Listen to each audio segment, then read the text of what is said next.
ተመልካቾቻችን ዛሬ በዚህ ዝግጅት ስሰሙት ጆሮን የሚሰቀጥጥ ሰምታችሁት የማታውቁ ለመስማት ስታስቡ ልብን የሚንጥ 14 ዓመት ሙሉ ክርስቲያኖችን ስለጨፈጨፈ ኢትዮጵያን ስለወረረ ገዳማትን በእሳት ስላነደደ የኢትዮጵያን ወርቅና ብር ወደ ቱርክና የመን በገፍ ስለጫነ የኢትዮጵያን እናቶችና ሕፃናት እንዲሁም ሴቶችና ወንዶችን ለባርነት ስለሸጠ ነገር ግን የሃይማኖት መሪ በአባቱ ቄስ በእናቱ እስላም አባቱን ቤተክርስቲያን ውስጥ ካህናት በመቆሚያ ደብድበውና ቀጥቅጠው ነው የገደሉበት ስለሚባልለት ሰው ማንነት እንገልጣለን።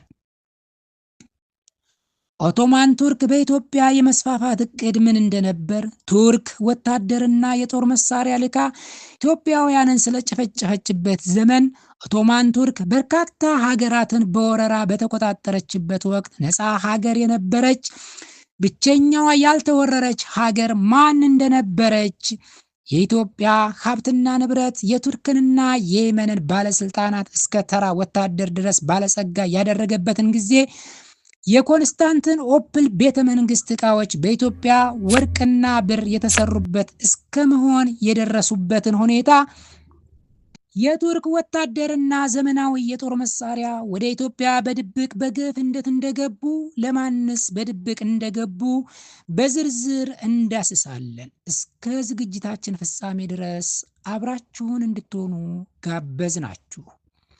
ይህ ኻኖስ ሚዲያ ነው። ቻናሉን ሰብስክራይብ በማድረግ ቤተሰብ ይሁኑ። ውድ ተመልካቾቻችን ይህ አሁን የገጠመን ፈተና ሞትና ስደት፣ መፈናቀል ከ500 ዓመት በፊት ከገጠመን መከራ የከፋ እንዳይመስላችሁ። አህመድ ኢብራሂም አልቃዚ ማን ነው?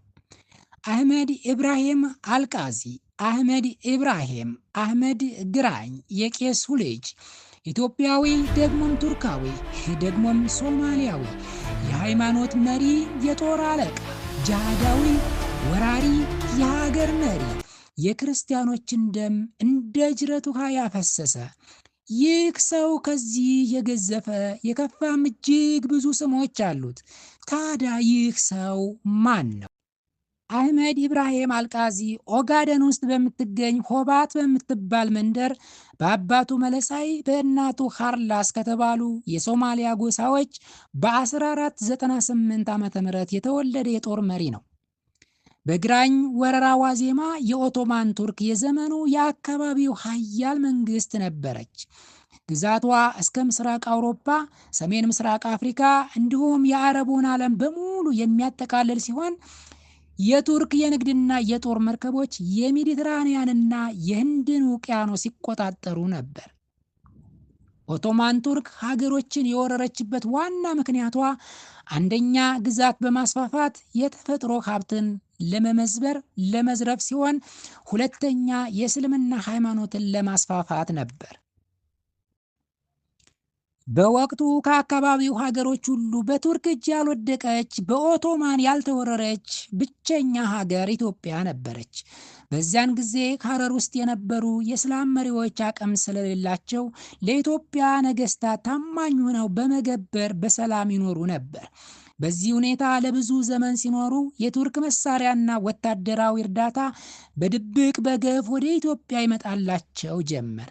በዚህን ወቅት ነበር አህመድ ኢብራሂም አልቃዚ ወይም ግራኝ አህመድ የተነሳው። ግራኝ በተነሳበት ወቅት ደገልሃ የተባለው ለንጉሱ ልብነ ድንግል የገበረ የጦር መሪ የፈጠግራን ወይም አርሲን አውራጃ ያስቸግር የነበረውን በግራኝ አህመድ የሚመራውን የግራኝ አህመድን ጦር በማሸነፍ እስከ ሆባት አባሮት ነበረ። ነገር ግን ሆባት ላይ ሲደርስ የስንቅና የትጥቅ እጥረት ስለገጠመው በግራኝ አህመድ ጦር መልሶ ተባረረ።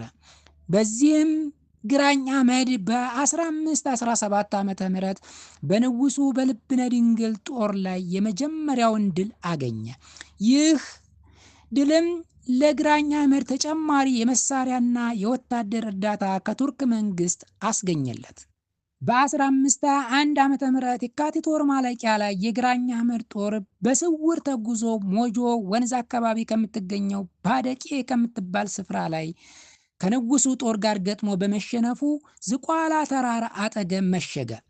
የንጉሱ ወታደሮች ግራኝን ተከታትለው ሊደመስሱት ሲችሉ ይህንን ባለማድረጋቸው ግራኝ አህመድ ሲጠብቃቸው የነበሩ 200 የቱርክ ወታደር እስኪደርሱለት ጊዜ ድረስ ሰጡት። የአገሬው ነዋሪዎች የነበሩት ሚያዎች ግራኝን ሊወጉት ሞክረው ነበር። ግራኝ አህመድ 300 ቀስተኞችን ጨፈጨፈባቸው። ሚያዎችም ወደ ኋላ አፈገፈጉ። በዚያው ሳምንት እዛው ዝቋላ አካባቢ ሽምብራ ኩሬ የተባለችውን ቀበሌ ግራኝ ለጦር ምሽግ መርጦ ያዘ። የጠበቃቸውም የቱርክ 200 ነፍጠኞች ደረሱለት። መጋቢት 3 1521 ዓመተ ምህረት የሽምብራ ኩሬ ጦርነት ተደረገ። ከዚያም በፊት በኢትዮጵያ ታይቶ የማይታወቅ የጠመንጃ ጦርነት ታየ። ይህ ለንጉሱ ወታደሮች ፍጹም አዲስ የሆነ የጦር መሳሪያ ለግራኝ አህመድ ድል አስገኘለት። በጦርነቱ 12000 ክርስቲያን ወታደሮችና 6000 የግራኝ ወታደሮች እንደሞቱ በዕለቱ ከግራኝ ጋር አብሮ የነበረው አብድል ቃድር የተባለው የአረብ ጸሐፊ ዘግቧል። በዚህን ጊዜ በአካባቢው የነበሩ አብያተ ክርስቲያናት ተቃጠሉ፣ ወንዶች አንገታቸው በሰይፍ ተቆረጠ። የኢትዮጵያ ሴቶችና እናቶች፣ ሕፃናት ወደ አረብ አገር ወደ የመን ለባርነት ተላኩ። ከብቶችም ወደ ሶማሊያ አገር ተነዱ። ግራኝ አህመድ ወታደሮቹን አጠናክሮ ለመመለስና በድጋሜ ወረራ ለመፈጸም በምርኮ የያዘውን ሁሉ ይዞ ወደ ሐረር ተመለሰ። በሐምሌ ወር 1521 ዓመተ ምህረት እንደገና ተመልሶ ደዋሮን ወይም ሐረርን ወረረ። ቀጥሎም ባሊን ወይም ባሌን ወረረ። በባሌ የኖሩና የነበሩ ገዳማት ሀብታቸውና ወርቃቸው ተዘርፎ ተቃጠሉ። ባሊ ወይም ባሌ ገዳማት በተገኘው ዘረፋ 7 መድፎችን ጨምሮ ለወታደሮቹ የሚያስፈልገውን ስንቅና ትጥቅ አሟላ። ጠመንጃዎችንም ከቱርክ መንግስት ገዛ። ባሌ ውስጥ በግራኝ አህመድ የወደሙ ገዳማት እስከዛሬ አልተተኩም፣ ለወደፊትም የሚተኩ አይመስልም። በጥር ወር 1522 ዓመተ ምህረት ግራኝ ጦሩን በይፋት በኩል አዝምቶ አንጾኪያ ላይ ታላቅ ጦርነት አደረገ። የኢትዮጵያ ወታደሮች አይተውት በማያውቁት በመድፍ ጥይት ተደበደቡ። የደረጀው የአንጾኪያ ቤተ ክርስቲያን በወርቅና በብር የተሰሩ ንዋየ ቅድሳት ግራኝ አህመድ ከሶማሊያ ባመጣቸው ወታደሮች ከተዘረፈ በኋላ እሳት ተለቀቀበት። ግራኝ በወረራ በያዛቸው በዳውሮ በሐረርና በጠፈርጋ ወይም በአርሲ አውራጃዎች የራሱን ሰዎች በመሾም ስልጣኑን አደዳድሎ በአዋሽና በዝቋላ መካከል በሚገኘው በሜያዎች አገር ላይ ሰፈረ። በአካባቢው በመዘዋወር ብዙ ክርስቲያኖችን በሰይፍ እያስፈራራ የፈሩትን አሰለመ። በክርስትናቸው የጸኑትን በሰይፍ አንገታቸውን ቀላ። ሐምሌ 9 ቀን 1523 ዓመተ ምህረት ግራኝ በ1200 ዓመተ ምህረት የተመሰረተውን የታላቁን የደብረ ሊባኖስ ገዳም ንብረት ካስመዘበረ ካዘረፈ በኋላ ከነመነኮሳቱ በእሳት አቃጠለው። ንጉሱ ልብነ ድንግል ግራኝን መቋቋም ስላቃታቸው በሽሽት ወደ ቤተ አማራ ተጓዙ። የግራኝ አህመድ ዋና እቅድ ንጉሱን መግደል ወይም ቢቻለው ይዞ በግድም ሆነ በውድ በማስለም ኢትዮጵያን በአጠቃላይ ማስለምና የሱ ግዛት እንድትሆን ማድረግ ነበረ። ንጉሱን ዱካቸውን ተከትሎ አንጎት ላይ ደረሰባቸው። የንጉሱ ወታደሮች ብርቱ መከላከል አደረጉና ለጊዜውም ቢሆን ግራኝን ማስቆም ቻሉ። በድጋሚ እዛው አንጎት ውስጥ ግራኝ አህመድ ንጉሱን ደረሰባቸው። ንጉሱ ለጥቂት ሲያመልጡ ሚናስ የተባለው የንጉሱ የመጨረሻ ልጅና ወይዛዝርቱ ግራኝ አህመድ እጅ ስር ወደቁ። በግራኝ ወታደሮችም ተማረኩ። በግራኝ የተማረኩ ሁሉ የየመን ሲያስተዳድር ለነበረው የቱርኩ ፓሻ ለባርነት ተላኩ። ባሪያ ሆነውም ተሸጡ። አልሰልምም ያለውን የአንጎትን ወይም የራያን ህዝብ ግራኝ አህመድ በገፍ ጨፈጨፈ። ከዛን ቀጥሎ ግራኝ ወደ ጣና ሐይቅ በመሄድ ምን እንዳደረገ፣ የጣና ሐይቅ መነኮሳት ምን እንዳደረጉ፣ ምንስ እንደተከሰተ፣ በዛ ዘመን በግራኝ ያልተወረሩ ግዛቶች የትኞቹ ግዛቶች እንደሆኑ፣ በአጼ ዘርዓ ያዕቆብ የተሰሩ ገዳማት እንዴት ወደ መስጊድነት እንደተቀየሩ፣ አጼ ልብነ ድንግል አክሱም ገብተው ጦር ለማሰባሰብ ሞክረው እንደነበር 1000 ነፍጥ፣ 1000 የፈንጂ ጦር፣ 4 ከባድ መድፎችና 535 ወታደሮች የያዘው በክርስቶፎር ደጋማ የሚመራው የፖርቹጋሉ ጦር እርዳታ እንዴት ወደ ኢትዮጵያ እንደመጣ፣ ንጉሱ እንዴት እንደሞቱ፣ ንጉሱ ከሞቱ በኋላ ማን እንደተካቸው፣ የግራኝ አህመድ የመጨረሻ ሰዓት ምን እንደነበር፣ እነኚህንና ሌሎች ጉዳዮችን በክፍል 2 ይዘንላችሁ እስከምንቀርብ አበቃን። ቸር ሰንብቱ። ቻናሉን ሰብስክራይብ ያላደረጋችሁ ቻናሉን ሰብስክራይብ በማድረግ ቤተሰብ ይሁኑ።